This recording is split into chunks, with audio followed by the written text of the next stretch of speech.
Hi guys! For today's video, gagawa po tayo ng round potato fries. Prepare lang natin yung sliced potato guys. Tapos lagyan natin ng flour, a little bit of salt, and black pepper powder.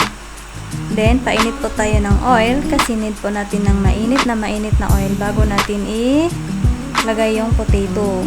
Kasi para hindi siya madurog at saka magki-crispy po talaga siya. Kaya need po natin ng mainit na oil. Pero yung kailangan po natin dapat tandaan guys na kailangan nating mag-ingat pag tayo po ay nagluluto. Especially pag nagpiprito po tayo.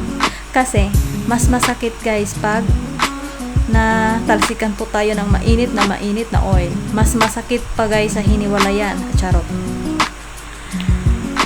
lang. So, ayan na guys, yung potato fries natin.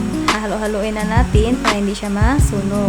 So, ayan na guys, nagki-crispy na po yung round potato fries natin. Kasi po, gagawa po ako ng sweet and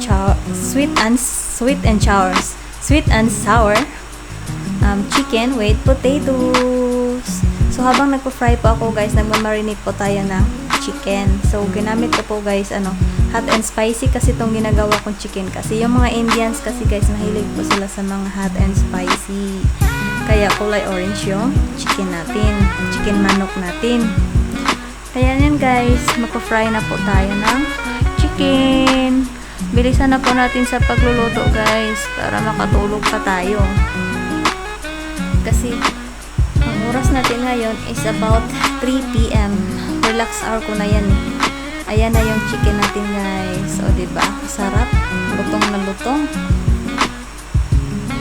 Diba? Mas madali lang siya halo-haloin guys pag gagamit po tayo ng ganun pa rin. Flour with pepper and a little bit of salt. Tapos kung gusto nyo po talaga guys na crispy po talaga siya guys, lagyan natin ng chutney na lang. Secret recipe. So, ayan na guys. Luto na po yung chicken natin and thank you for watching.